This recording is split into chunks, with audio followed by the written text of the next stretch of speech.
Hello and welcome to RedRum Radio. I'm Denise here with your host Cindy and our co-host Bryan. Hello. Hi everyone. All right, today we have a special guest here with us, a good friend of mine, Phil. What's going on, guys? So Phil is my neighbor. Wait, did you want to be anonymous? Too late for that. We're committing. We're committed. Anyways, he is not my neighbor. I don't live right next to you. Nope. That's hilarious. So Phil here has a very interesting life compared to everyone in this room, I think. He was part of the military service. What service branch were you in? I was in the Marine Corps. I did almost a little over 12, almost 13 years. Okay. And what was your job there? So I started out as infantry, so an 0311, and those are the people that like knock down doors and stuff. Shit. And then once I realized I wasn't really going too far career-wise in that field, I switched to supply.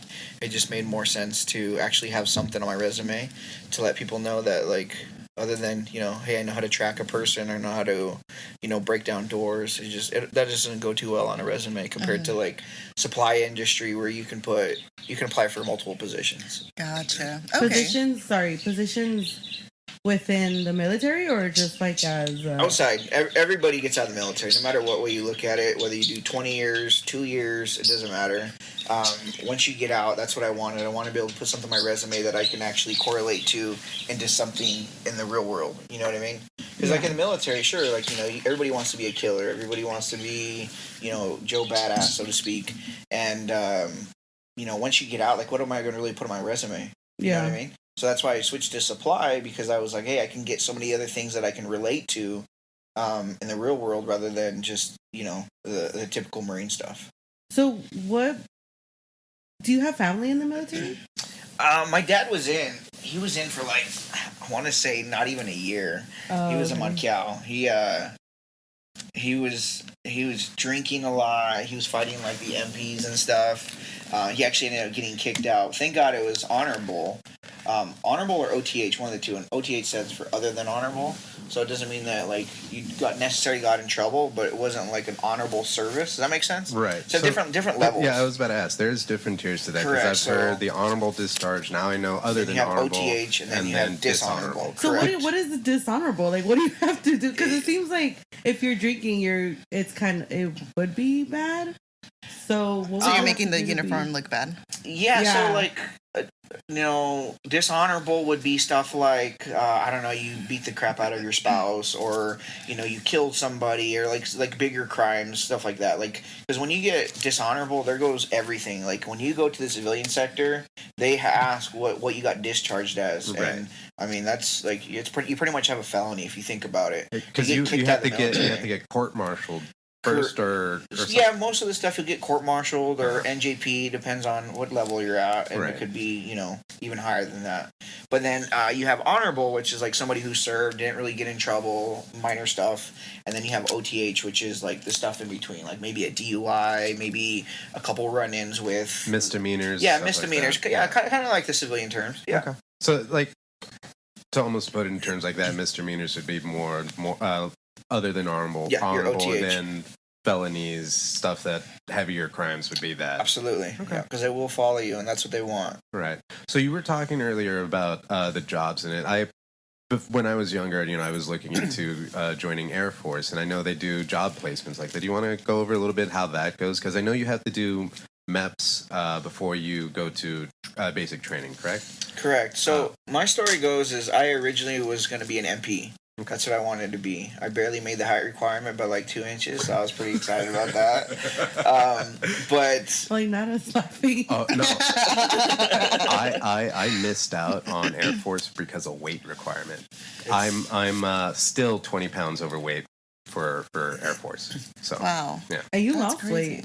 Yeah. Oh, you did? Yeah, a lot. Oh shit. Yeah, I've lost. That's encouraging. 40 like, pounds. Oh, you're still not good enough. Not there. Nice. Yeah. You're like, what, bitch? I'm fighting for y'all. Yes. You have the audacity to tell me I'm too short and fat. The nerve. The nerve. So I tell people all the time, like with the military, every single job that you can do in the civilian sector, you can do in the military. And so, like when the civilians look at military, they automatically think of like the Marines, you know, just everybody going out and just killing people and doing crazy stuff. They think frontline infantry. Correct. They think of that. And then Air Force, they think everybody's a damn pilot. And Navy, they think everybody drives a ship. But the truth is there's every single job is available in the military. So you could be legal, you could be admin, and admin could be anything from writing up documents to orders to, you know, go home, to and from, whatever the case may be.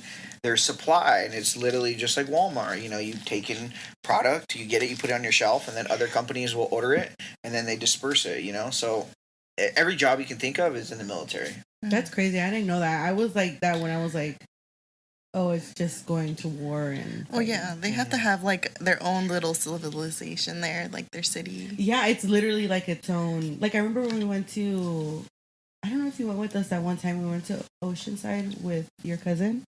That's in the Marines, right? George? Yeah.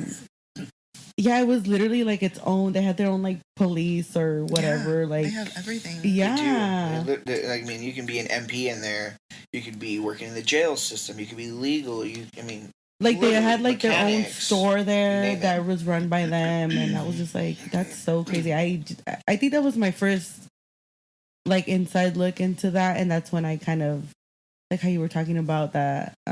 It's more than just fighting or going out to war, because I was it takes a village, naive, you know, I didn't know that. to make it happen. Yeah, that's crazy. I mean, like, you know, while they're fighting, who's gonna bring their food? Who's gonna cook for them? You know. Yeah, I don't know. Medics, everything, all of that. Who's in charge of all the paperwork? Yeah, exactly. I mean, for sure. Literally, its own like city, right? So country, each base runs like that, right? Because they have to supply everything for everybody. Because you're living there for however many time that you're signed up for. Right? That's how that works. How long were you in there for? Did you say? Yeah, I did a little over 12 and a half, so like almost 13 years in the Marine Corps. Wow. Yeah. So did you travel a lot? I traveled everywhere. Literally everywhere. Or is it like, what's your top favorite places that you've Okinawa, been? Japan, hands down. Without, Japan. That's where George just came back from. Yeah. There's not even like a no hesitation. I got a GTR from over there. It's a right-hand drive car. Bullshit. You got a GTR? A GTR, yeah, Okay. right-hand drive, and it's crazy because like over here it's like a supercar, but over there it's like a Honda. Like everybody, Wait, you have it here? Yeah, my it's in garage. his garage. Bring it. Bring it. Bring it. Where? It's brought over there. I'm like, I Let's need walk pictures. over. Field trip. I'm like, after this. So I don't know, and then like it's just like so safe. So like people don't really understand the history of Japan, and Japan, they don't believe in like guns or anything like that. They're actually the inventors of karate. So out there, like guns are like not allowed at all. And so everybody just like, you know, gets ass whoopings and stuff if like something goes down. Like the cops out there, most of them don't even carry guns. They carry tasers or they'll carry like mace or whatever, but they're just And like you a were giving nonviolent me place. shit for having fucking mace. Bro, your mace is not set up for like defense. Yours is It just looking is. for cute. You got a pink holster and Yeah. you ain't gonna pepper spray. I'm like, not nobody. me that time we went out, and I'm like, Dude.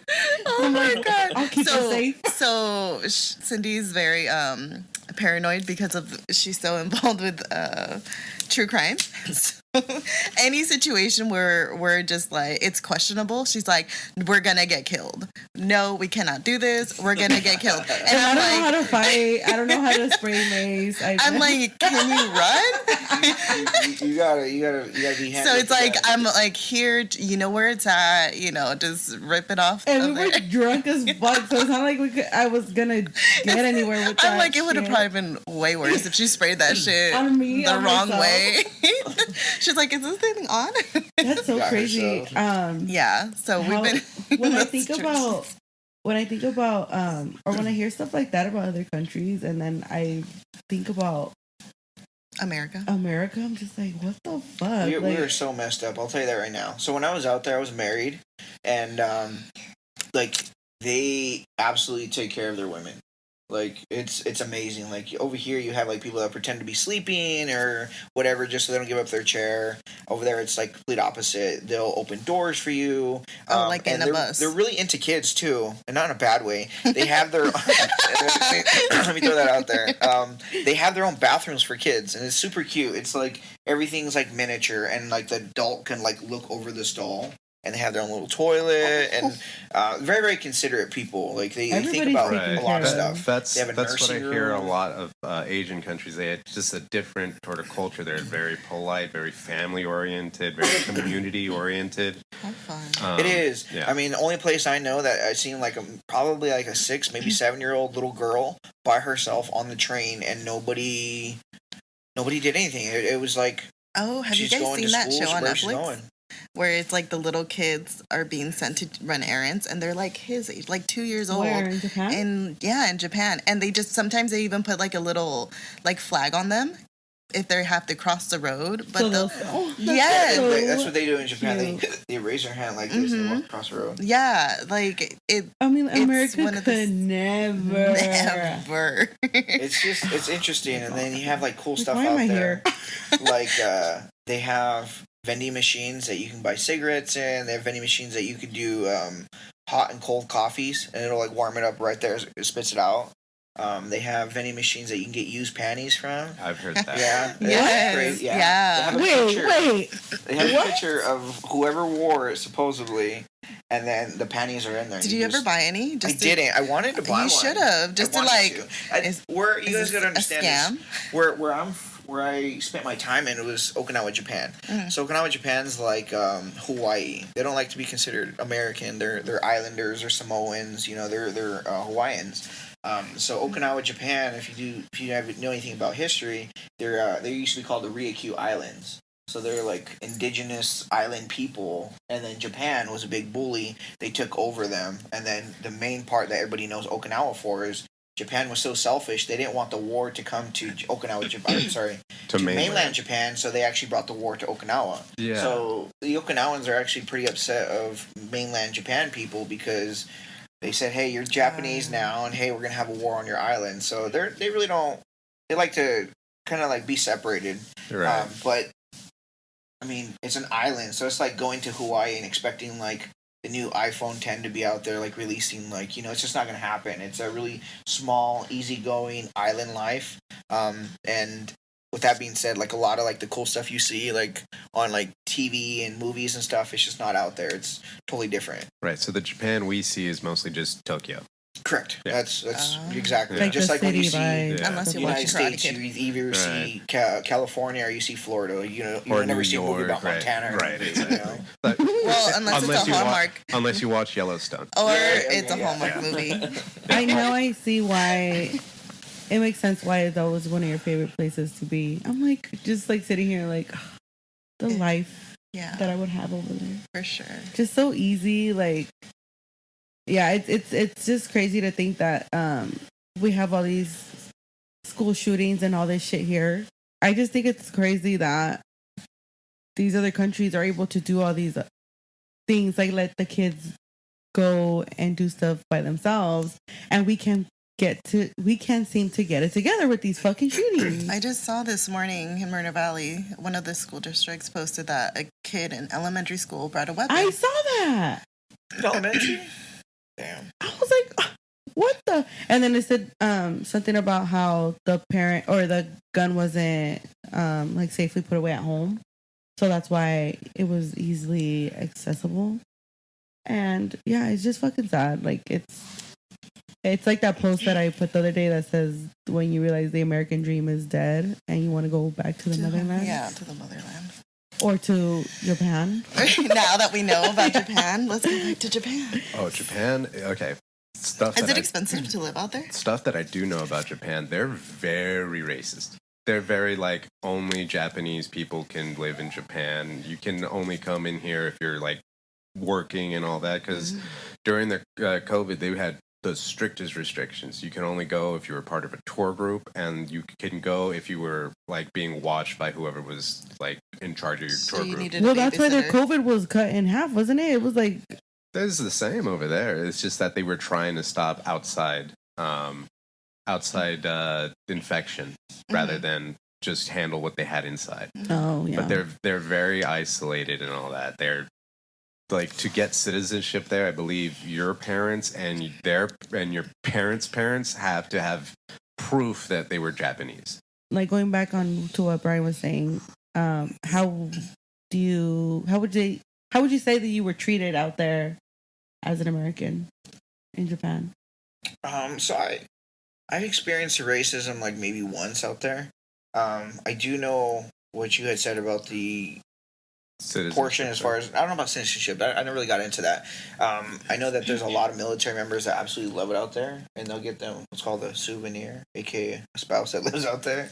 I know this is the military humor coming out. But I'm gonna give it to you straight. So Isn't military humor very like gallows humor sort of stuff? So like very dark humor. Very dark. The shit we go through, you gotta be dark, have man. So they'll get them a souvenir, and of course they're out there. Like that's what they're made. That's where they're from. So they'll try to buy a house out there, and the only one that can buy houses out there is Japanese. So if you're an American with big old fat wallet, you're not buying crap out there. You can't even buy. Really? You can't even like open a restaurant. Nothing. Like you said, they're very, very enclosed. That's what I dealt with.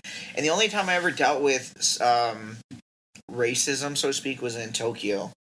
Me and my ex-wife, we went out there, and there was a restaurant that had big ol' person holding his hands up with a big ol' X, saying no Americans or no Yankees. They call us Yankees.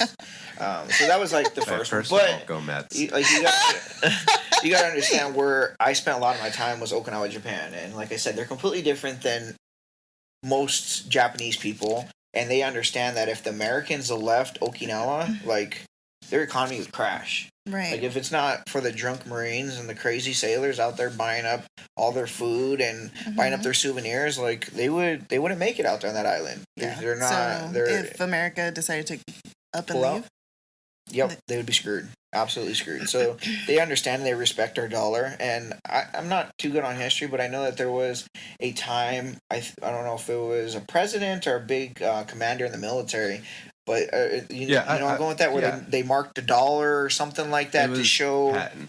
Was it Patton? Yeah, so essentially post World War II, since Japan was part of the Axis powers, we're part of the Allied powers, we sort of took control of the entirety of Japan. So we as in the Americans controlled their economy, their government, their military. That's why right now they don't really have an established offensive military. They're defensive. Or the offense, yep. Because of that. And so what General Patton did, Patton or MacArthur, one of those two. But Patton sounds familiar. Yeah. But his whole thing was he was basically the de facto dictator of Japan. So he just, whatever he said went in there. So that's why we had all military there. That's why Okinawa is where it is. And that's why they marked, like you said, the dollars over there with that. Yeah. So what he's trying to get is they marked the dollars, and they showed the people like, hey, look inside your bank account, look inside your cash register. You'll see how much dollars came from us. And you want us to leave? And it's just smart. I don't know. That is smart. Getting into the whole military aspect, like what's going on right now with Ukraine and Russia. You think about it, this could technically be Ukraine if it wasn't for us military forward deployed, so they call it. You know what I mean? Like it would suck to have the battle come here to California, to Florida, anything like that. And that's why like we do the forward deployed. So it's a double hitter. One, we took away the Japanese offense. So they're no longer able to attack. They are able to defend though. So that's why we're there. We're there to defend them like a big brother. And with that being said, it's like any war that breaks out, we're like centrally located. So we can go to North Korea, we can go to Russia, you name it. Russia, and we bring Taiwan would be the big one, because I know that's always the test there, because I hear if anything happens between China and Taiwan, we would be there within the hour. And that's the cool part about that is like, exactly within an hour. Because if we give them more time, then they're going to come to our homeland, and before we know it, it's going to be literally like Ukraine and Russia. And could you imagine that? Could you imagine going to the store and then you just see like whoever invaded us, soldiers just walking around? You're just scared for your life, and you know what I mean? Like, but people don't understand that if it wasn't for us being forward deployed, and I say us as in the military, I mean a war could potentially come here, and you guys wanted to sit here and talk about how great life is, like you'd be screwed. Like even like when I was in Afghanistan, there was people out there just trying to make it. They didn't care about the war. They were out there farming. They were trying out there just to make a living, just trying to live. And here we are, just going through, just fucking up their cities with tanks and going over their crops. And like, you know, it's dirty, but you know, in our mind, it was war. For them, it was just like, hey, I'm just trying to live. Like, there's bad people in our country, but that doesn't make all of us bad. Right. You know? It's I guess that's sort of thing too, like you were saying, go back to motherland, but that's like what Mexico's dealing with. So the heavy cartel areas, they have to deal with those guys coming in on a daily, fucking up their shit, going in like taking money from all the businesses, saying, hey, we know you're under our protection. It's like, okay, but they're going in and doing the same thing. You know, exactly. So we don't see the everyday. No. Unless you live in Detroit. You're still getting tags. Yeah. All right. So, I mean, we touched a lot of bases of things I wanted to ask you, but let's get to the nitty gritty. What was the worst day for you in the service, in your deployment? I'm like, damn, bitch. Like, I know. I was just from politics, all this stuff, to just bam. Tell me. I want to know. I'm like, did you guys hear me come to life now? I'm like, I know. It's just like, fuck you heard me sinking in my seat, right? I'd say I had quite a few of them. And I know that's not the answer you want, but it is. It was anywhere from... I want to hear more stories. Burying people that I knew, to stories that hit home, to me getting out of the military. So like I'll elaborate on some of the stories. One of the ones is I did a lot in my career, like a lot. I did a lot more than most people did in the 12, 13 years that I did, more like a 20-year career. And that's because I always jumped around. I got bored, so I was always like jumping around. So for example, I did the infantry thing, I did the supply, I did the military police. It's called a FAP, where they go out of your job and you go help them out. So you like do gate guard and you can go to like these calls. So I did like miniature MP. I did stuff like Toys for Tots in Denver, Colorado. I was the coordinator for that. I did casualty assistance called Keiko. I was the one that like actually buried people. So I did like the 21 gun salute. I did the folding the flag, transferring it to other people. I mean, I was a high rank in some of the structures where I went. So it was like a boss level. And then I've been the one cleaning toilets. So I have like a pretty good variety of background, diverse background. So one of the things that I did was I did Keiko, and that's where you go and actually knock on the person's door. And it's crazy because like I have more vivid memories of that than I would of combat, and it's just weird. But we knocked on her door, and she's a little old lady. She was a Hispanic lady, and instantly she just reminded me of my mom. And this one wasn't combat. It wasn't anything like that. He was a Marine that he was on reconnaissance. And what they do is they also practice jumping out of planes. They do skydiving. So it was actually in Paris that it happened, the skydiving incident.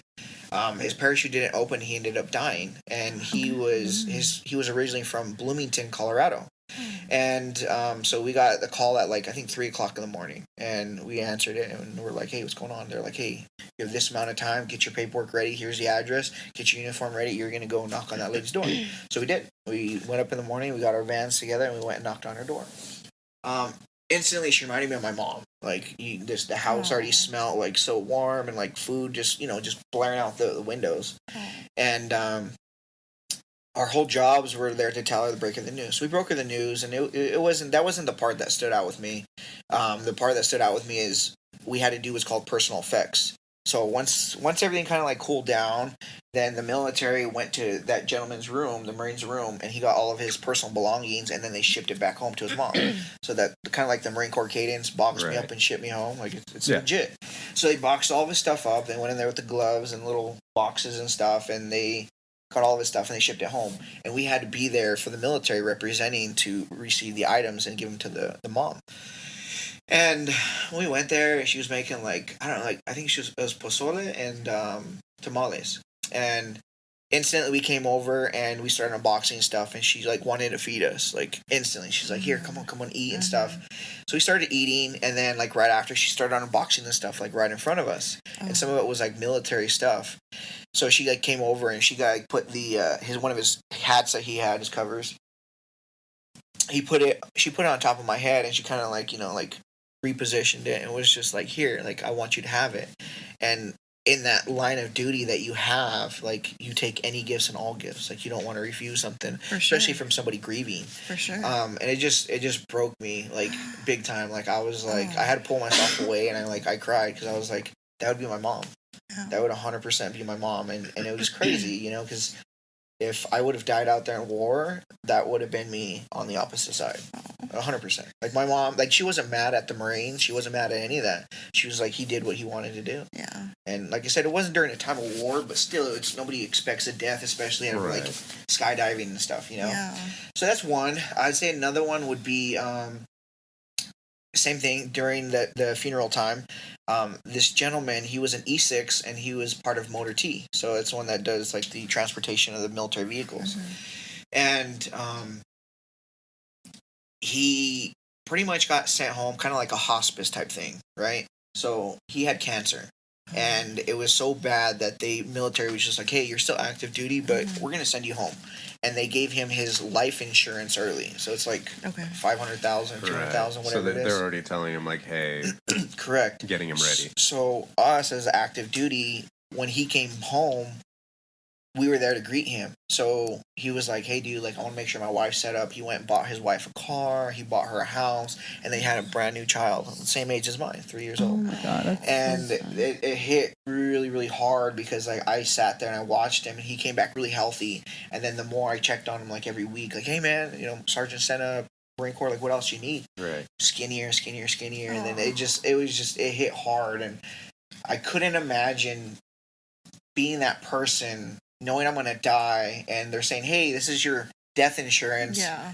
Enjoy it while you can. Setting it up. Like, yeah. And he set up his own funeral, everything. Oh my and it God, that's so it was I think wild. that's important, Do you though. know like what kind of cancer he had? I didn't. I didn't know what kind of cancer he had, but I know it was pretty aggressive. Because it was fast from what I... Very, very fast. Very fast? I mean, so we helped him set up everything, and it was...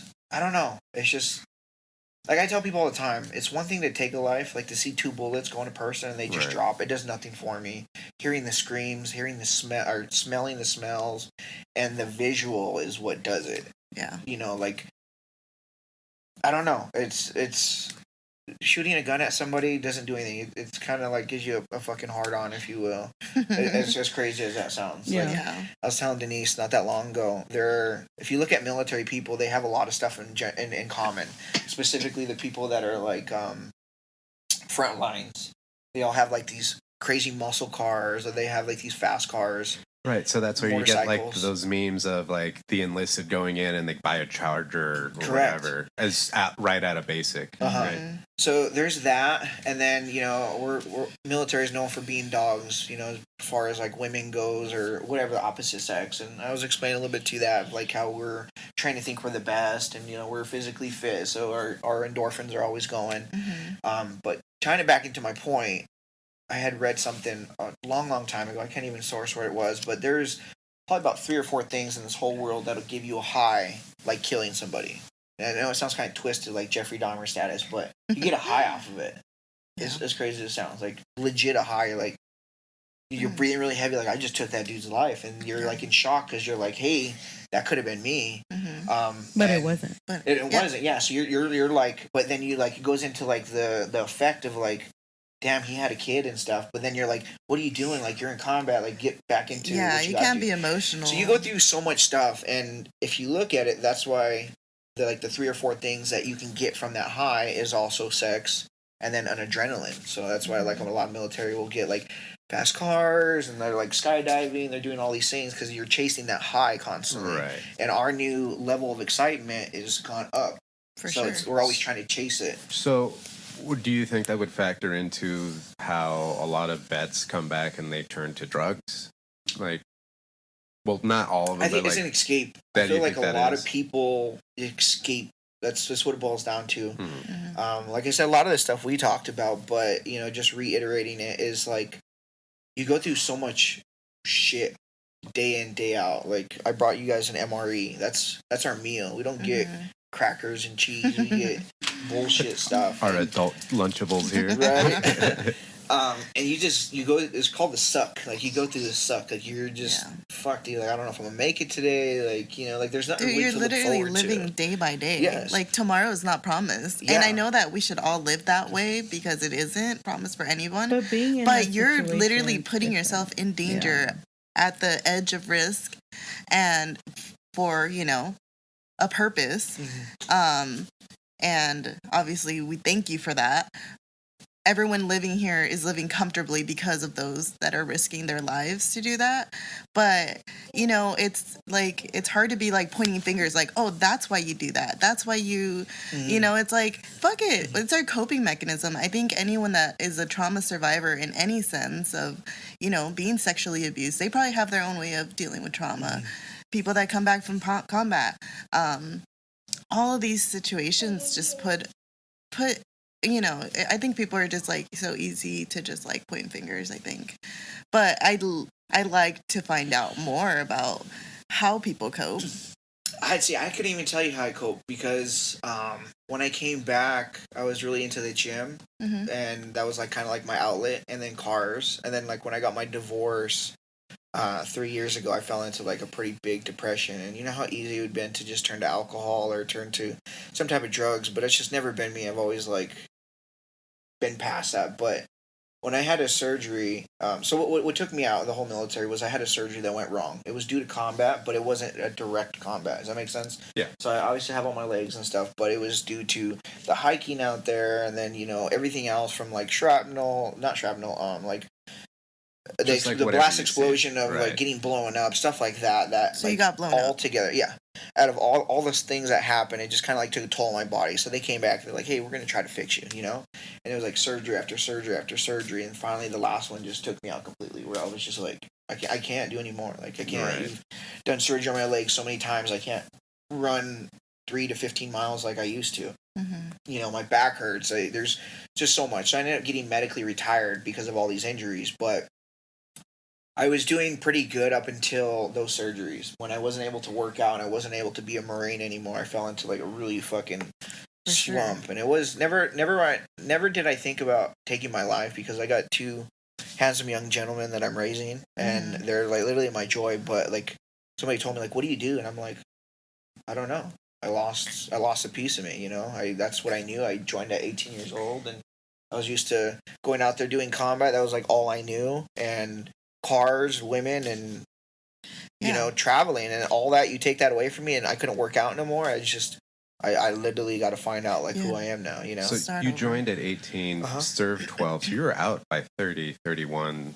Right? Yeah, I just retired last year, November 29th of last year. Wow. I retired. Yeah. So like your entire time, where everyone else, like myself included, like going to college, finding doing all that other crap, you're like have such a regimented lifestyle every day. Correct. You had like every day was almost like exactly planned for you and all that, right? More or less. More or less, yeah. I get what you're saying. More or less, it was a wake up call. I graduated almost a full year early, so I can go into the military. So when my class was walking down, I want to say the aisle, walking to get their diplomas, whatever it is. I was actually in Afghanistan, so I had a little like news clipping, like Philip Sena was honorably mentioned because he's out there serving. So yeah, and funny story of how when I first joined. When I first joined, people always ask me, like, did you want to, like, serve your country? Do you want to go kill bad guys and stuff like that? I say, hell no, I didn't want to do that shit. I didn't. I tell people the same thing. I joined for 3 main reasons. One of them, the most important, was to get the hell out of Colorado. I knew that there was a big base out here in California, and I was like, that's where I want to go. And so that's why you chose Marine Corps? I did. No, not because of the Marine Corps. Marine Corps, I chose it for a couple different reasons. One, it's the best branch. Like, and I'm not saying that. Right. It's physically the best branch. Can I say something to piss you off? Department of the Navy. Yes, I know. Somebody's got to give us a ride. Right. But Trust me, whenever I meet a Navy person, I call him a Coast Guard. yes, yes. Ooh. You're just trying to get everyone all riled up.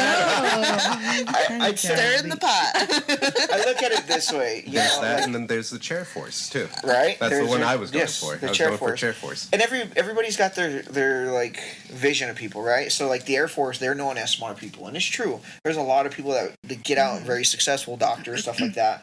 Navy is really good for anything medical. Their medical programs That's amazing. What I've heard. That's yes. what I've heard. Unless you're Filipino, you can go join the Navy too. It's pretty common.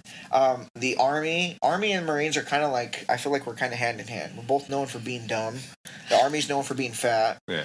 We're known for being like Crayon hardcore. eaters. And then like the Army will take, hey, you got a felony, bro? Like, come on, let's join. Seriously? So it's not that. No, not that. No, Right. but they'll take a lot of people, and I just when you think of the military. For me, in my vision, I always thought of the Marines. I always thought about, the guy with a big old stack of ribbons and getting up there and doing 20 pull-ups and running. Like, that's what I pictured. I didn't picture a guy behind an Air Force desk, I just saving the world. I just didn't see it. And I like the fact that it was, like, the hardest branch. So I ended up choosing that. So I wanted to get out of Colorado. So I knew that they had a base out here. So I was like, that'll be my ticket out. Because Colorado, where I was, Pueblo, is like a little black hole. Oh yeah, It's just, I heard out. Pueblo's like so like out of the way of everywhere. It is. I'm like, it's a pueblo. So Sounds about right. There's that, and then the other reason was women. I'm just being honest with you. I know a lot of women like military, and I knew that I was going to be physically fit and like uniform and stuff. So I was like, yeah. I feel like a lot of men do it for the women.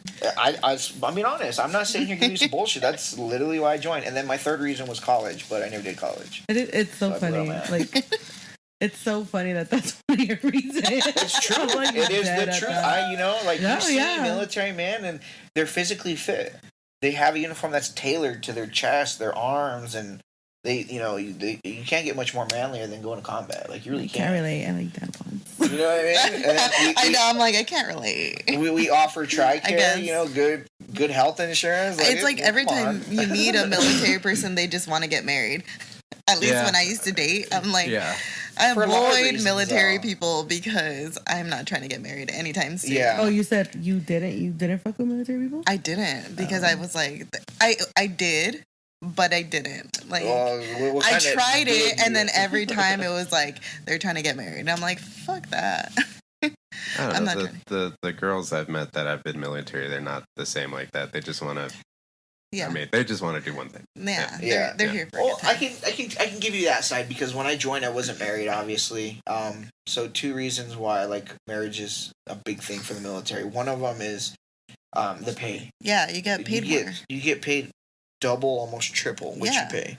So when I went on my first combat tour, I was explaining this one to you about the gay guy. Mm-hmm. When I joined, I feel old saying this, but it was called the do not ask, do not tell policy. Yeah. Mm-hmm. So you don't ask if you're gay, and you don't walk around saying you're gay. Mm-hmm. Wasn't that like taken away maybe like less than 10 years ago, or they got rid of that policy? Yeah. So I went on my first combat tour, and I went out there non-married, and I think I came back with like after 8 months only like 14 or 15,000. Being out there, getting shot at, all this crazy shit. That's all I came back with for 8 months. Fuck that. And I know it isn't shit. And of course, I had used money while I was out there, so I had bills. So I probably was a little bit more than that, but that's what I came back with to in my pocket. Gotcha. And there was another guy in our unit. His name was Alfred, and he was a big black dude, and he was like a flaming gay. He's like, "Hey, Marines!" Like, I love it, bro. Like, we know, but we just kind of mind our own damn business. Right. And it was so convenient. About 2 months before we pumped out on our tour, he got married. He got married to this short Hispanic female that was in the military as well, and she was butch. She was like, "Hey, come here," like, she had armpit hair longer than me, and so it was like, that's fucking convenient. So when I came back, I ended up buying my Lexus that I have, and I paid like $35,000 for it. And so you do the math, I had to come up with another 15 or so. Right. I'd sold my other car, and then he came back and he bought a Mercedes that was like equivalent. It was like $35,000, but I had asked him, I was like, bro, like, how much did you make? Like, did you put your car down? He's like, no, I came back with 36,000. Oh, So he literally made double what double. I made out there with a fake marriage. Did that happen a lot? Was that? Oh, it's fake? very common. Yeah? Very, very, very common. Yeah. I mean, And it's just to skirt that pay policy then. yeah, you're just saying that you're married and you're keeping all that money. And I mean, if you think about it, it's a win-win. Like, Right. I know, like, I've never been out here in California as far as that portion goes, but I know, like, especially like for a legal immigrant out here, you can get them papers like ASAP. Huh. Yes, because we're always moving and stuff. Like, we're always Right. going, so it's It's not like it's a rush. here where you have the INS saying, "Oh, you guys really in love, married." No. been married." It's just like it's okay, different. It's quick. It's a lot quicker than you think because like I can anybody say if I that get married to Go find anybody's yourself a listening. Marry married, a Marine. marry a Marine, guys. if it's like You know, heard it here hey, first. hey, I gotta go to I don't know, North Korea or whatever the case may be.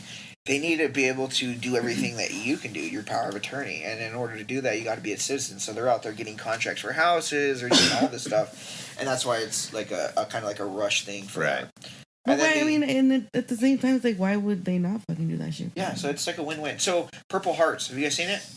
Yeah, the movie on Netflix. Movie on Oh, Netflix, no, Purple no, Hearts. I No. It's a really good. Is it about that? Yes. Yes. Is that old? Yes. no, it just came out. it just came out. I think this year or Is last there a year. movie called that? Yes, That's old? in 1980 something. Okay, yeah, that's the one. That's the one know. I told you that I thought you were talking about. Yeah, remember? no, this one, This one's it's literally talks exactly like that. This lady was in trouble. She had a lot of medical bills. It was insulin, right? Mm-hmm. Yeah, she Her was insulin diabetic. was like super expensive. So this military guy needed money because he was into drugs before he joined the military. And the drug dealer was like, "Hey, I need my money," and he's not gonna make it as PFC, Yeah. E1, E2. He's just not. So he got married so he can get more money. So it worked for him, and then for her, she got TRICARE, and Yeah. TRICARE covers everything. There was not one thing, or one surgery, one medicine that wasn't covered by the military. No co-pays, no nothing. It's 100% free. So then they hooked each other up. So they got married, yeah. Mm-hmm. And they fell in love. Well, it's a movie. Yeah, you gotta, You know, watch that. It's like a Hallmark movie. Fucking suckers. And then the other reason, Y'all weak. the other reason why marriage is so common is like not so much in the Navy and the Air Force, but the Army and the Marines. If you're not an E6, your ass is in the barracks. So you're getting treated I've like a heard child. Like every Thursday, they do what's called field day. That's where you clean out your room completely. Some guy with a bigger dick than you, and the command comes over and is like, "Oh, it's dirty. You got to keep on cleaning." Slaps you with his Yeah, dick. just slaps you with his foreskin, just and it's stupid, and you can't have the opposite sex over, and if you do, you gotta have the door open. And thank God, when I was doing crazy shit, there was no cameras, but now there's cameras, and there's little key cards that tells you when you go in and out of your room. Oh and shit, Right. they're like, keeping tabs. could you imagine being 23, 25 years old, join the military, you're over here going to war, doing all this shit, and yet you get told you can't have sex in the barracks? Hold on. That's how that guy that killed Vanessa Guillen got caught. In the barracks? What? Because of his key card. And the ping's on his phone. Mhm. Yeah. That's how he got caught. He got caught that way. Mm. So, I that's, mean, that's a I good, could understand, but in this it's an situation. inconvenience, but not with her because he got caught. Yeah, that's how he Yeah. got caught. Wow. Because she was working there, and I guess you have to scan every time. Mm-hmm. And that guy was the only one whose card had been scanned going in and out of there. That's crazy. That is very interesting. Because I have one friend who was Army, and I have a coworker who was Navy. And he was saying like the sort of same thing. Like as soon as he got married, he was already looking to leave the base. Yeah. Because like he was saying, that's really the only times you were able to actually not leave. Obviously, you heard about the Vanessa Guillen case. Mhm. What's your thoughts on that? What's your thought? Wait, on Fort Hood? Is that what it's called? Fort Hood? But is that where she? Because there's Fort It's in Hood Texas, and right? Is that where that one's at? Because there's the other one in North Carolina or Virginia. I forget what No, it's it's called. not there. It was It was in Texas. Texas. Mm-hmm. Yeah. Have you been there? Have you heard? What are your thoughts? What have you heard? Same thing. Like we talked about like yesterday or the day before. the military is just like anything else. We're just classified under a group, which is a military. And like I explained, could you imagine if you seen something in the news and it was like, put your title of what you do? For example, Walmart worker, right? Walmart worker goes and kills 5 people. And then you get something like you get something like I don't know, Walmart worker stabs his wife. Walmart worker cheats on husband with blah blah blah. Like, what would you think about worker Walmart? is found embezzling money. Yeah, what would you think about Walmart? They're classified underneath umbrella. It's the same thing like military. You're gonna have your bad apples. You're gonna say I'm gonna Obviously. shop at Target. Yeah, then you start saying shit about Target. It's like, what are you really gonna do? Yeah. So and it's just like you're classifying people under what their job is or what they do, which is it's not right. Because not all people are like that. First of all, and there's good people and there's bad people in and out of the military. But I mean that guy could have easily have gotten out as a veteran and did the same thing. Yeah. You know what I mean? He could have done it beforehand. Like, nobody knows. I think that's cool how the military was able to track that stuff. But I've also heard like a more in depth of how they like kind of like tried to cover it underneath the rug, so to speak. Yeah. But like I've explained in our conversations, is the military knows how much we're under the microscope. Like I said, if I go out and go wreck my motorcycle or I go kill a bunch of people, it's not going to say Phil Senna did it. It's going to say former Marine veteran, Yeah. combat veteran went off his rocker. That's what's going to say. It's not going to say a guy that lives across the street just trying to make it. It's not. They're going to classify him underneath that. So anytime there's a case that the military sees and it gets to like a public view, they're going to make sure that they skylight it big time. Because you guys are always looking at us like, oh, the military can get away with that, or like, oh, whatever. So I'm glad that there was justice, and I'm glad that everything went, and I really feel like that's probably one of the reasons why that gentleman killed himself, because he knew he was going to be fucked.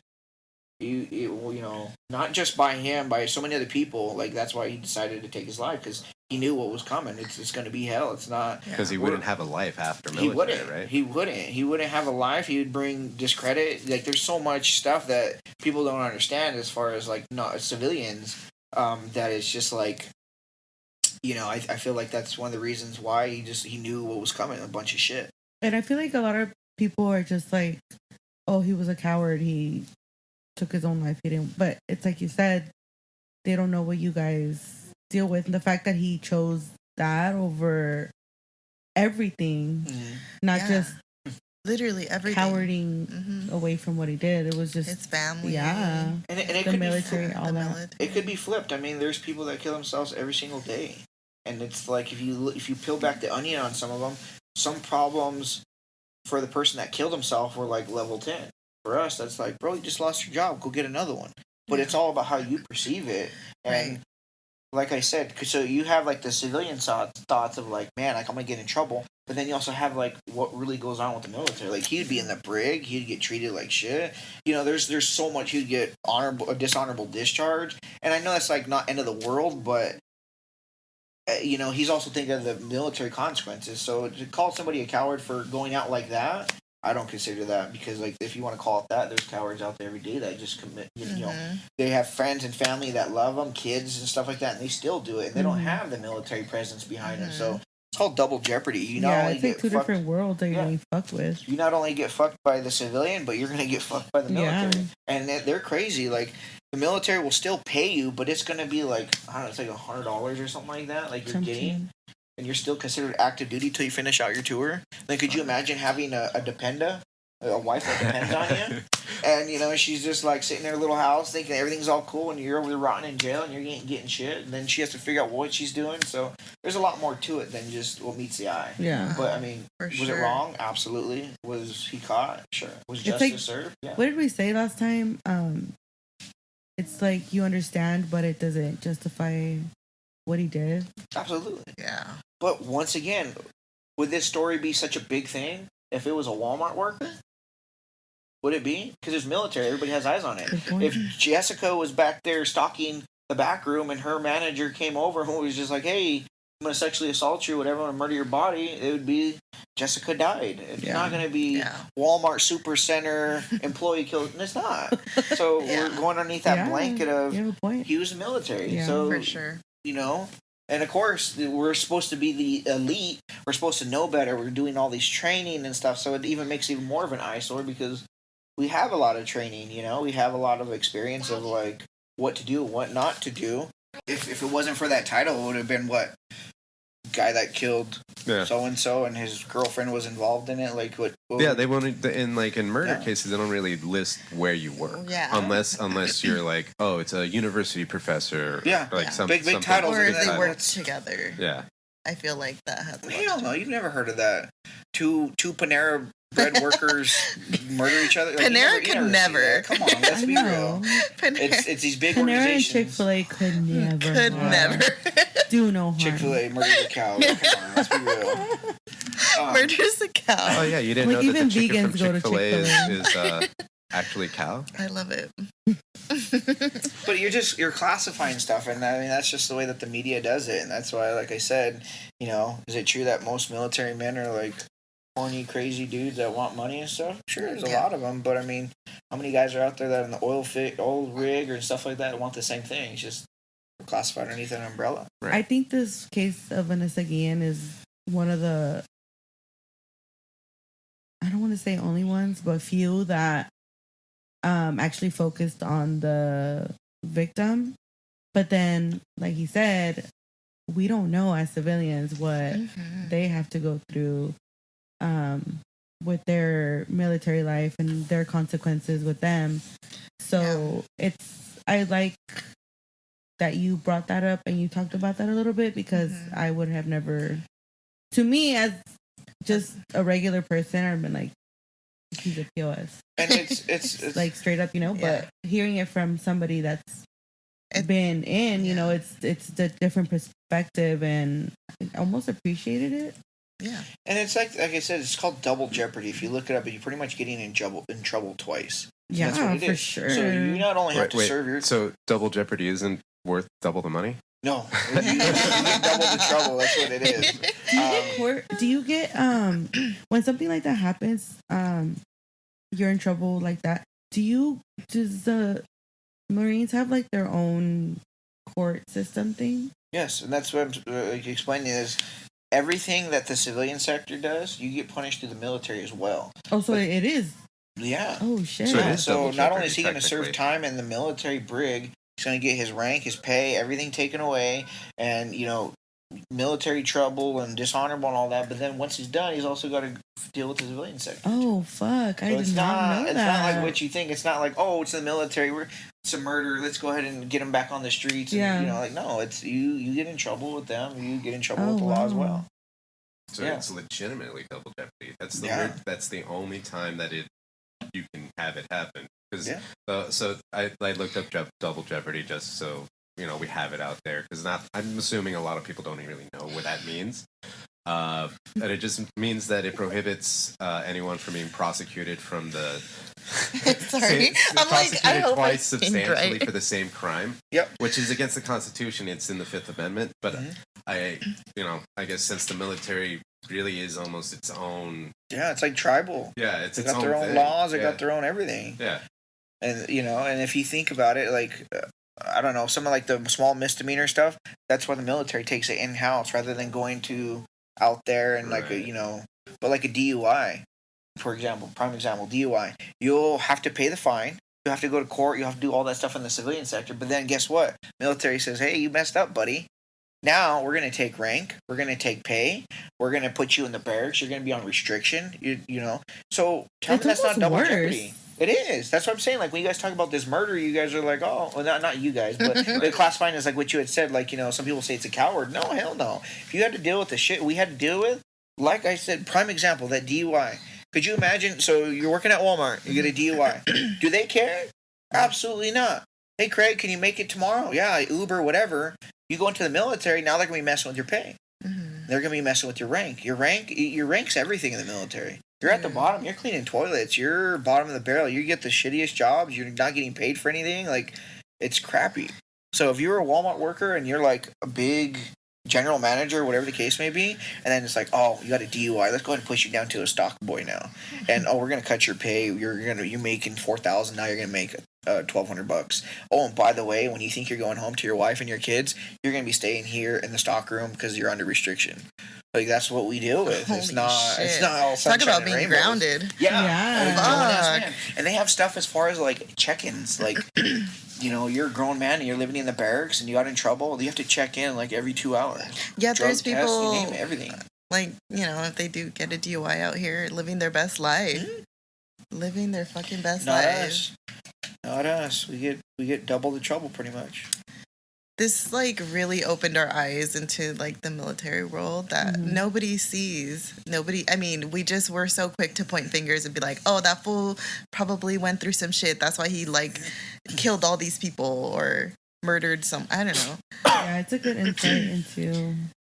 There's so much more that goes into it that we don't know, and I'm sure there's still so much more that You could probably go on for days and days and days and days. Talking to He's us. got 12 years Yeah. worth of going on. One of the things I like to tell people is like we're just different creatures. We've done a lot different stuff, and I think the thing that tells our story the best is Vet TV. Mhm. Remember I told you about that? Mhm. That's the comedy channel, right? Correct. Yeah. So they have a commercial. I'm like comedy. They have a Mhm. commercial or an advertisement that kind of like talks about what we talk about. And some of the big things that stand out is like the shit that we have to deal with, our fear for our lives, all that stuff. We develop some dark humor. Like we'll be out there just chilling and be like, hey, you want to fuck my sister? Like, like crazy dark shit. Like, oh, I'm going to go home and go bang my mom. Like weird dark stuff, right? But it's just to get you out of that mindset. And with the Vet TV commercial, it does a really good job of pixelating our life. Yeah. So one of the things is it shows a veteran getting out, and I think he's in school, or the boss is like giving like this big like meeting, right? And the boss is hot. She's got like this nice skirt on, everything, and like everybody's like sitting there like paying attention, taking notes at this table while this beautiful woman's talking. They're all taking notes, and the veteran that got out is like drawing this picture of this girl, with this huge old tits and huge ass, and she has like a little sign that says, fuck me and all this stuff. And the veteran's like sitting there just like drawing this thing and just looking at her. Everybody else is like taking notes and stuff. And then what does he do? He gets it and he folds it up and he sends it to a civilian like across the table from him. And the guy just like opens it up and the veteran's like, like, yeah. And then the civilian's just like, you're disgusting, like, puts it back. Like, but like if I was another civilian, a veteran, and another veteran passed, I'd be like, drawing like a big old veiny dick next to her, like, you know what I mean? Like, so that's like one piece of the commercial, and it does a really good job of like portraying our shit. Right. And in the military, I did a lot of like high positions, and I was always constant. Like I was like, I'm short, so I got to be like a bulldog. I got to always constantly get out there and get on that ass. And when you're higher rank, you can do that, So it's like, hey, come the fuck over here. Let's go clean up this shit. Like that's what you do. You got to put your foreskin out there and show dominance in the military. This is how it works, especially in the Marine Corps. If not, they'll run all over you.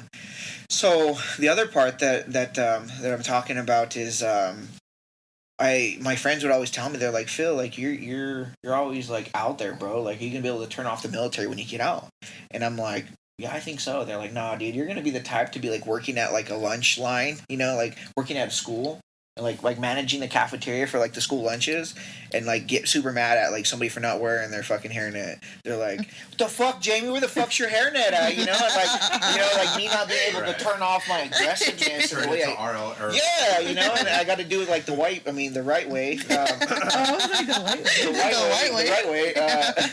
I said that on purpose. That's part of that humor. Yeah. Because, like I said, I have a vet friend that I played video games with him for the longest time, and every time he's doing all these jokes, we're like, okay. Yeah. It's like, oh, this is just the stuff all scared? No, not even all scared. We're like you were saying, it's out there. He's way out there in terms of comedy, because like that's the shit he had to do to distract himself from like the shit that's happening out there. Correct, yeah. And so that's another one that like it really hits home. And then the last one is it shows the veterans sitting there playing poker, and they're talking about some dirty stuff, right? I don't know I don't know exactly what it is, but they're talking about some dirty stuff, and they're like, they're drinking beers and guy time or military time, and then in the back, the little like little nook part is all their spouses, right?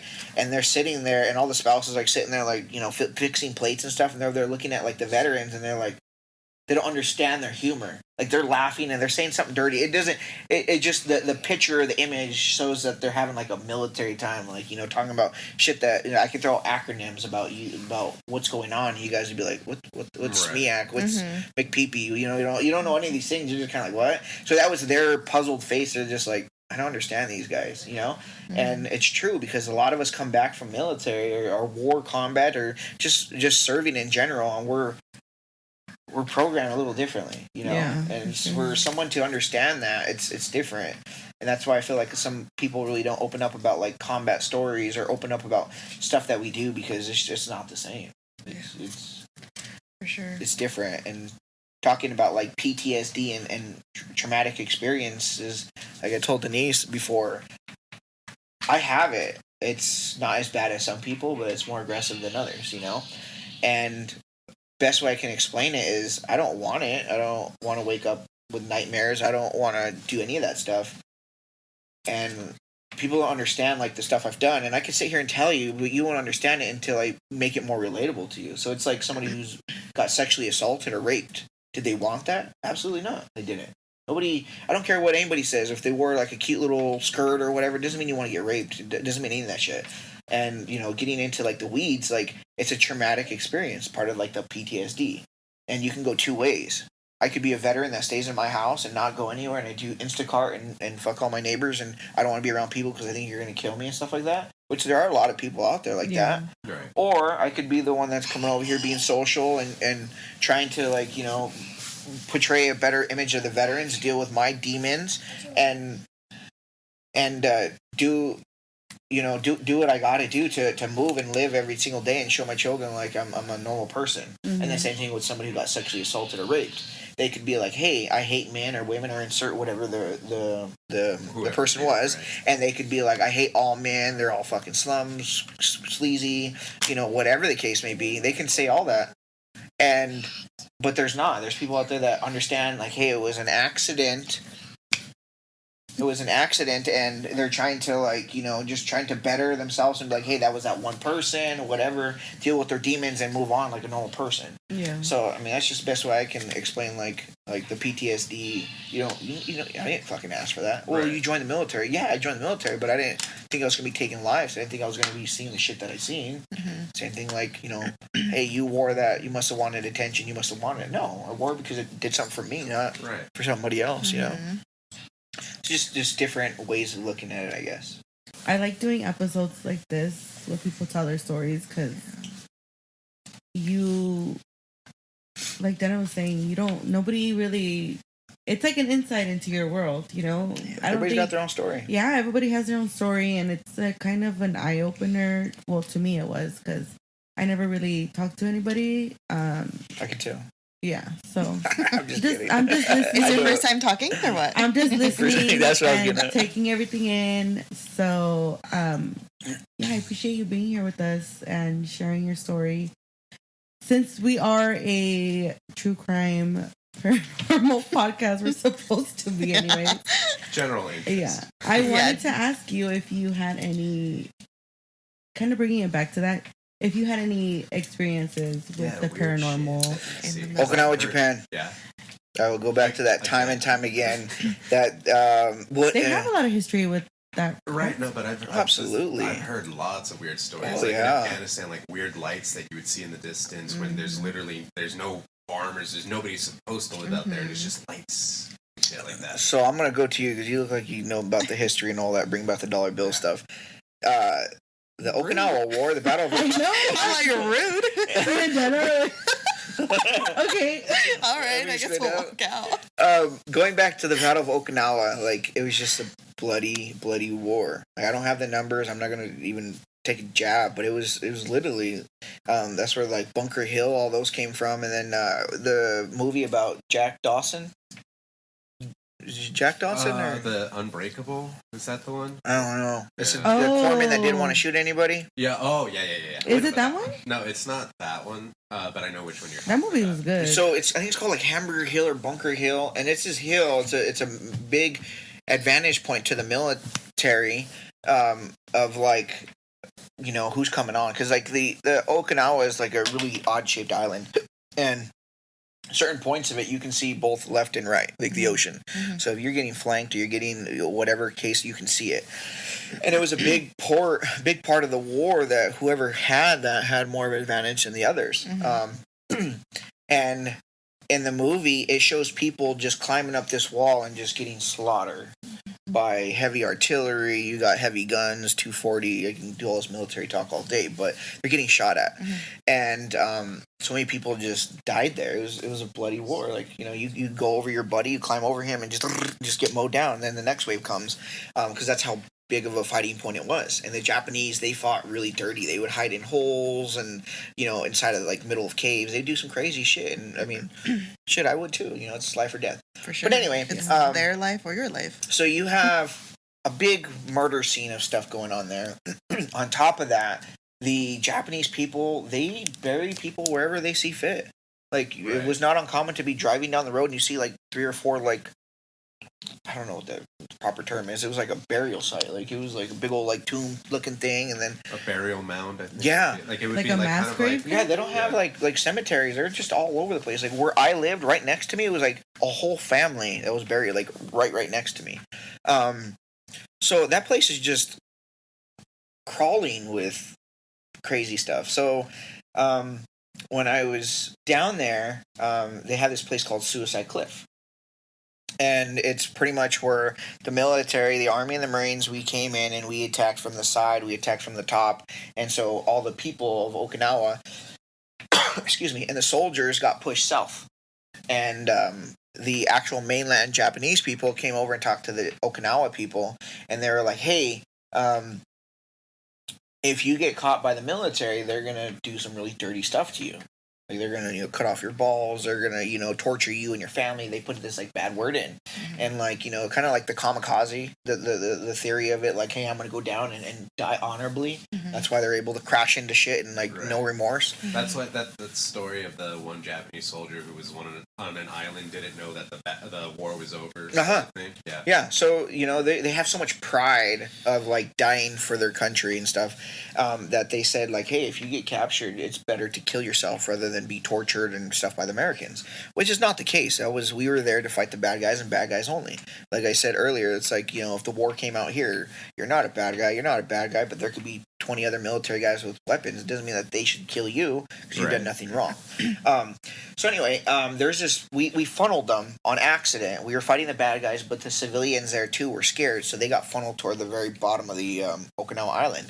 And when we started coming closer, they just jumped. They just jumped like crazy. There's, you know, I can't tell you how many people just jumped off and just died.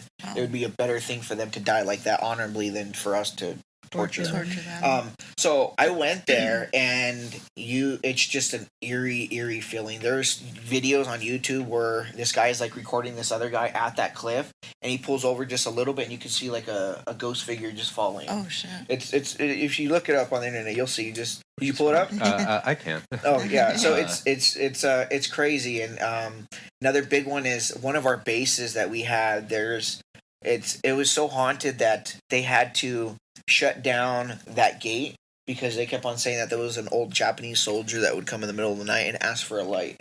Like, you know, you just tell he's out of the war. Kevlar's all sideways, all dirty. All this stuff is all over the internet. Did you ever see anything? I didn't. I can't say that I did. My wife at the time was more open to that. She had a lot of eerie feelings and stuff that she called was weird. But I don't know. I think you got to kind of be open to some of that stuff, I feel. I know you guys are. This is your bread and butter. But no, because I'm like that, and I've never experienced anything. But if you look it up, just Okinawa, there's so much. There's another big thing about Dena. Dena was a base, and there was a house that a base house for the military, and it was right next to a daycare.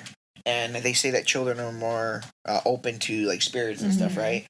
the daycare had to actually close and move, and then the house had to get destroyed because it was so haunted. And the kids at daycare would actually get their toys and stuff, and they'd throw them over the fence. Oh my And god. they would tell them that the kids over there wanted to play with them. And Wow. there's so many. Look it up, Google it. You can see where. No, I'm doing that right now. Yeah. Everything And about there's Dena Air they Base is had that. Kadena, yeah, that's the one I was talking about. They had to like remove the daycare, and they had to destroy the house. And there was some other stuff like where I guess one of the military members went crazy and ended up killing his wife and stuff. But like that, if you're looking up, you'll be able to get more facts. But there's just so much going on there. And then they had all the caves going down where the military used to hide, and it was just a bloody ass war. That's what it boils Damn, down all to. that to residual give- energy there. Right. To give just like stats and all that about like just specifically the Battle of Okinawa, but the movie you're talking about is called Hacksaw Ridge. Hacksaw Ridge. Yeah. Yep, because that's the part that they fought over yeah. was the ridge. So for specifically the Battle of Okinawa, it took place April 1st to June 22nd, 1945. So it's a 2-month, 3-week battle between Allies and Japan specifically, because it was in the Eastern Theater of the war. So it was the U.S. ground forces with naval support from the United Kingdom. It consisted of Australia, New Zealand, and Canada, which everyone forgets that Canada was fought in the war with us. They took a big portion of one of the beaches in D-Day. In terms of losses and casualties, the American side lost 50,000, which included 12,500 that were killed and missing. So there was still a lot of American soldiers that are missing. The Japanese side lost 77,166 soldiers. Oh my 2 God. months. Do the math. Yeah, Oh my Divide that by 2. with over 30,000 Okinawan conscripts killed. So just people they literally dragged out of their houses in Okinawa to go do that. So an estimated 110,000 killed, with about 7,000 to 15,000 captured. And that's just military forces. When we're talking about civilian casualties that happened in Okinawa, anywhere between 40,000 and 150,000 civilians died, which is from the pre-war estimate of the population of Okinawa was about 300,000. So when you think about it, half the population 2 of months. Do the math. 2 months. Oh my gosh, that You know how place many must be people died? crawling with ghosts. 75,000 Like, a You're month. like the ghosts are like bumping shoulders. 75,000 a month. And I do that, divide that by 30. That's it. You know what? Let's do that. It's not fun, but like, let's just say Math is fun, though. 150,000 civilians only between 2 months, so 60 days. About 2,500 civilians died a day Oh my A day? on God. average. That's On not including average. military. That's not Japanese forces. Nothing.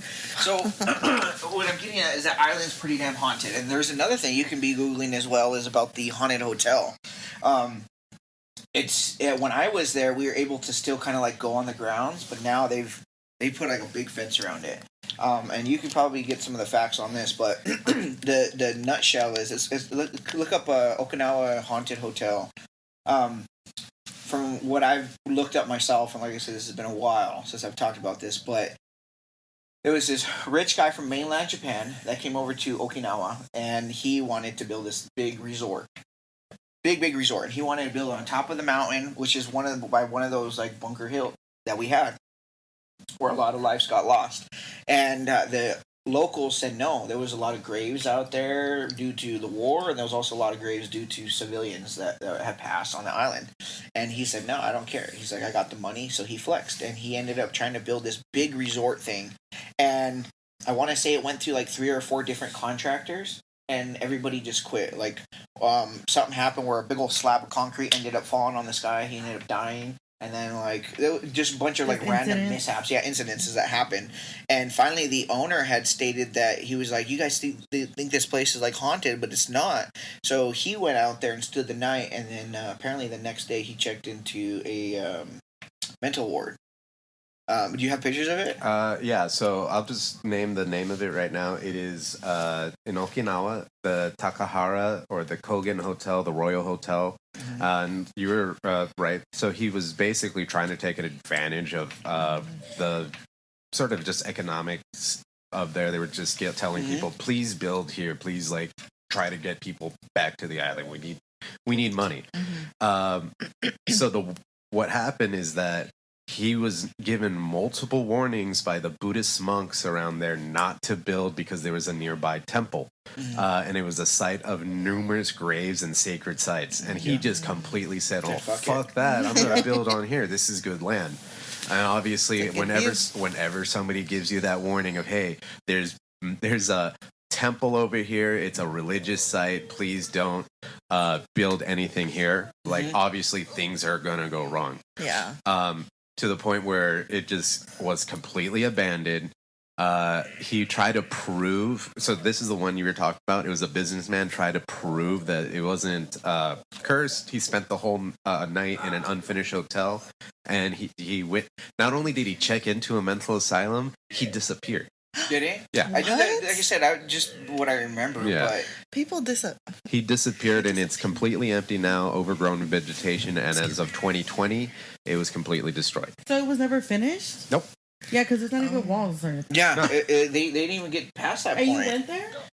Yeah, we went there. That's awesome. Yeah, it was cool, and it was a bunch of God. graffiti, and they don't allow Americans in there, so we had to jump the tape, little tape and stuff. But it's crazy. It was massive. Everybody can see it, and it showed like the plans, like what it was supposed to be. It was supposed to be really nice, but he just disregarded everything. And same thing. It went through multiple different contractors, and you can see where they just said, fuck it.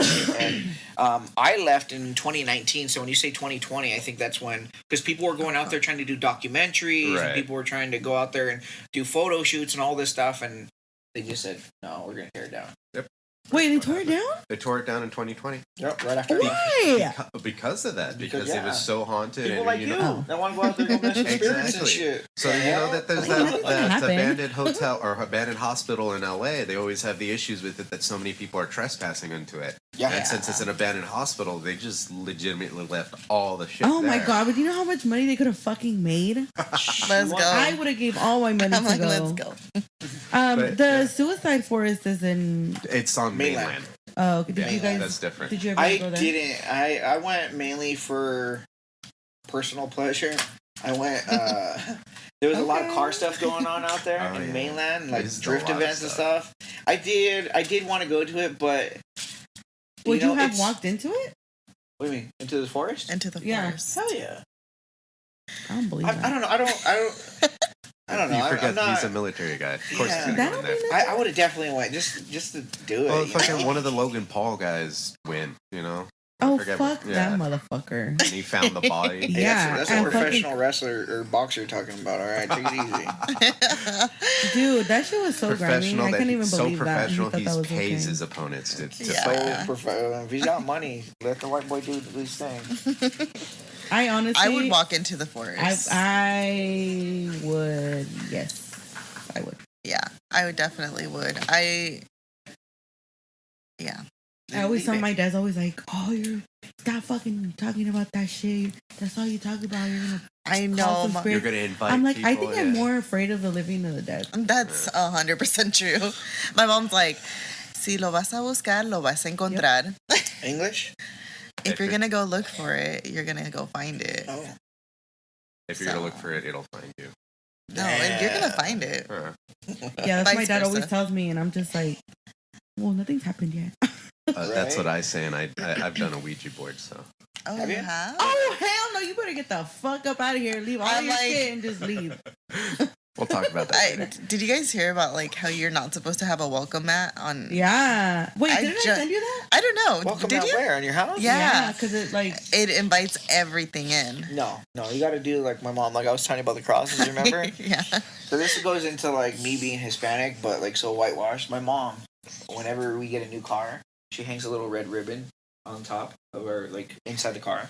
And then whenever we get a house, all the main entrances and exits, she puts a cross with a little red ribbon over it. Mm-hmm. And I'm like, for the longest time, I didn't know what the hell she meant. But she goes back to, putting the red ribbons as the blood, kind of the biblical times and stuff. So that's her thing. She's if we bless this house and we do this, it doesn't matter. I guess the spirits can't go through the windows and like that. And how you're, supposed to put a a mirror and like right in front of the door entrance, so whatever negative entrance comes in, right. it My reflects back The off. Jewish people have the same sort of thing called a mezuzah. It's literally just a thing you put in your front entrance, and it has a scroll with a blessing on it. So when you go through it, you know the house is blessed, or you're warding off whatever spirits and all that. I'm So like with getting rid of me- my welcome mats. With me personally, I never experienced anything, but we had a witch in our family, like a legit witch, and my Like mom, black magic or white magic? black magic. And how the story goes is my sister was a newborn, and this goes to my mom's sister's, what would be her brother-in-law. The brother-in-law's mom was the bruja, and I guess my sister was like perfectly normal and stuff like that, and we had knew that she was into like dark magic shit, and my mom has specifically asked that his mom does not come around my sister, and because the reason why is because my sister would stay with my aunt, so it'd be pretty common that they would come in contact with each other. And I want to say they had said like one day that she just started acting really bad, like started crying, and I couldn't figure out why she was crying, throwing like temper tantrums. She was young, and so finally my mom had called my my aunt up and was like, "Hey, did so and so's mom come around my daughter?" And she goes, "Yeah, she had just stopped by or whatever." Kind of find out she had went over there and like pinched her cheek and like to say hi to my sister, and they did like this like whole thing going on where they brought an egg and kind of like damn exorcism and stuff, and I wasn't around for that, but from what my mom said, she was just like, yeah, it worked. She put the ojo on her or something like that, and she was like a completely different baby, like crying and pissed off at the world, and when they did that, she came back to normal. I did that. I've done that to my kids a couple times. The egg thing. What do you do? Rub it on Just there. rub it all on them. Like you don't do anything to the egg? Prayer. I think you put it under your bed, crack it in the water. I don't know, some shit. And then I've gotten them. I'm looking it up. It's una limpia, se dice. Yeah, when I went to, there's a lady here in Rialto that I take my kids to sometimes because she's like a sobadora. Mm-hmm. So that too, when they get ojo, you do that, or when they're super fussy, whatever. And then when I was in Mexico, Emma was like super, super fussy. I think it was just because we were in Mexico and it's so different. Out of her element. Yeah, and it was that type of shit.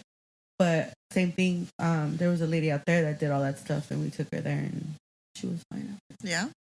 I could give you the steps of that one. Yeah, I just looked it up. So first you cleanse the egg in salt water and lemon juice. Okay. You fill up a glass with room temperature water. You just do the blessing to the egg, so what you're going to do with it. So, if you're cleansing out whatever negative energy, whatever the hell you're doing with it, or, I want to get rid of my bad luck or whatever. Mm-hmm. And then you rub it on its face, ears, and head first, and then you do your arms. Then you crack the egg into the water, and that's how you complete the whole cleansing. And you have to like throw it outside or some Yeah. shit. Can you send me that? My sister's been acting up, man. I swear to God, she's about to make some scrambled eggs. I mean, you can't eat it after. Oh no, because shit, you're yeah. supposed to read the yolk and whatever. Oh yeah, it'll get like cloudy. Or I've seen some depending that on like what you clean. I've seen some that turn black. Legend But, has I it, mean, my I don't sister know. had a whole sunny side up egg, man. So there was some crazy shit inside I need her. that in my life.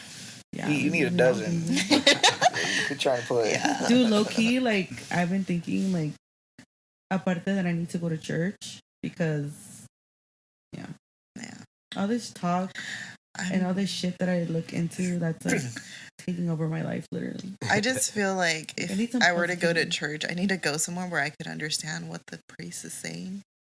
At least every Catholic church I've ever been to in the U.S., it's like some foreign guy, and I don't know what the hell he's saying. Thank you so much for being here with us. I appreciate it. Thank you for talking with us. This is so much fun. I hope you had fun. I did. Yeah. I did. I gotta go beat my son. No, he It did was so good. Yeah, Yeah. it was so good. I don't know. The bird. I really appreciate the How questions dare you. because, like I said, I think everybody's got their own story and there's two different sides to stuff. Oh, and For yeah. sure. It's interesting to hear I've your learned guys' that today. side. How some of the views were like, "Hey, it's like this," but it's like, hey, this is my view. And Yeah. nobody's right, nobody's wrong. And it's just nice. It was nice getting to have an intellectual conversation because I definitely don't get With that with Bryan. my neighbor. I'm like, just because he doesn't know me, otherwise he would have told me the same shit. I know. All right, guys. Thank you so much for your time. Yours too, Phil. So stay tuned and check out our video of us eating this. Meal Yes. ready Just to eat. Yes, you guys are all gonna eat it, and the cool All part right. is there's plenty. There's breakfast, lunch, and dinner in there, so you all gonna eat it. All right. We'll see you guys All right, next see you next time. time. Bye. Bye. Bye.